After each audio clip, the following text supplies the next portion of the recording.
The Sonderkommando Uprising in Auschwitz-Birkenau.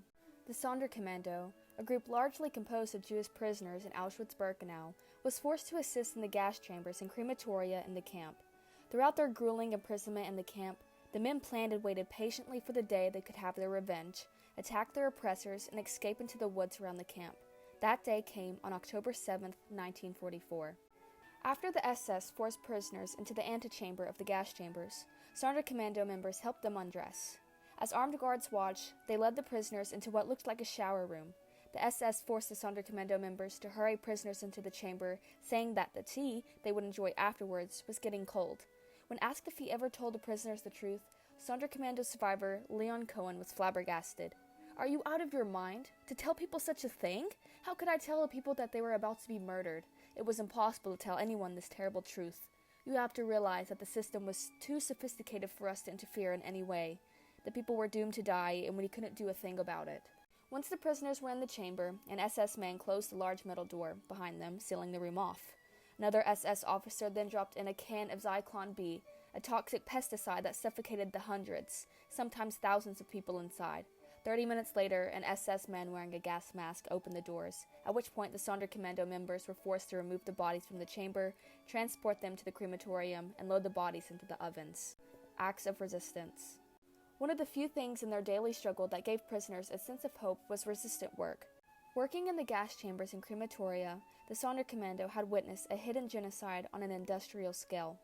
They used their position to acquire paper, bottles, and cans to write down what was happening and bury it in the earth around the crematoria and gas chambers. Sonderkommando members wrote notes for their families, created records of their experiences, and documented the number of people killed in the gas chambers. Hundreds of these notes were discovered after liberation by the Red Army and the Auschwitz-Birkenau State Museum. The excavations also uncovered dozens of cans of ashes. In the course of their work, every one of us had cremated a few of our relatives and acquaintances separately. We gathered up the ashes of each person separately and buried it in cans. We recorded the name of the victim, his date of birth, and the date of his murder. We buried the cans and we even said Kaddish, prayer for the dead, over them. Now who'll say Kaddish for us? Unable to stop the murders of their friends and family, the men in the Sonderkommando attempted to give them respectful burials, rather than having their remains dumped in ponds and rivers in the area, as many others were. Another way Sonderkommando members disseminated information was by working with resistant movements outside the camp.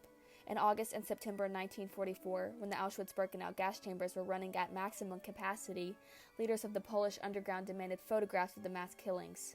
A civilian worker smuggled a camera to the Sonderkommando, which allowed them to take 4 images of the operations at the gas chamber. The film strip was then smuggled out of the camp in a tube of toothpaste. Planning the uprising. Taking the photographs was not the only time the Sonderkommando members were in contact with the Polish underground. There was a Polish resistant movement already in Auschwitz, which coordinated with other groups in the camp to organize an armed revolt. The Sonderkommando resistance also purchased weapons from the Polish underground by trading valuable items they found in the clothing of prisoners who had been gassed, including money, gold, and jewelry. The plan discussed between the groups was a camp-wide revolt. They would cut the power supply to the camp, taking down communications between the SS and surrounding units and disabling the electric fences. They would then be able to cut the wires, allowing thousands of prisoners to escape. The Sonderkommando would then destroy the gas chambers and crematoria, putting an end to industrialized mass murder at Auschwitz-Birkenau. The Sonderkommando began preparations in mid-1943, hoping that conditions would be favorable for the revolt in the summer of 1944. It took a year to prepare and amass supplies. The Sonderkommando prisoners who went to get the daily rations of soup for their group were able to make contact with the Polish underground and other prisoners. They also bribed guards to allow them into the women's camp. The guards assumed this was to visit girlfriends, but the Sonderkommando members instead used this time to coordinate with women who had access to gunpowder and explosive materials through their work assignments. Sonderkommando members also gathered improvised weapons from the warehouses in the camp. Sonderkommando survivor Eleazar made knives with items confiscated from Jewish transports. The Jews had brought knives to the camp to make kiddush. Their original purpose was to slice the challah. They used the word Leshabbat, Kodesh, for the Holy Sabbath, engraved on them. They were long and had white handles. My job was to make them into bayonets by honing them on all 4 sides. Despite their dedicated preparation and planning, the revolt was continuously delayed. The Polish underground kept pushing back the plans, preferring to wait until the Red Army arrived, thus improving their chances of survival. But the Sonderkommando members knew that each day they did not revolt, thousands more people would die in the gas chambers. In September 1944, 3 months after they had first hoped to revolt, the Sonderkommando themselves came under threat. The SS announced that they would be transferring 200 Sonderkommando prisoners to another camp. Instead, they took the prisoners to an execution site near the main camp where they shot them. Fearing further executions, the Sonderkommando began planning a revolt for October 7, 1944. The Uprising. The night before the uprising, the plans were already beginning to unravel.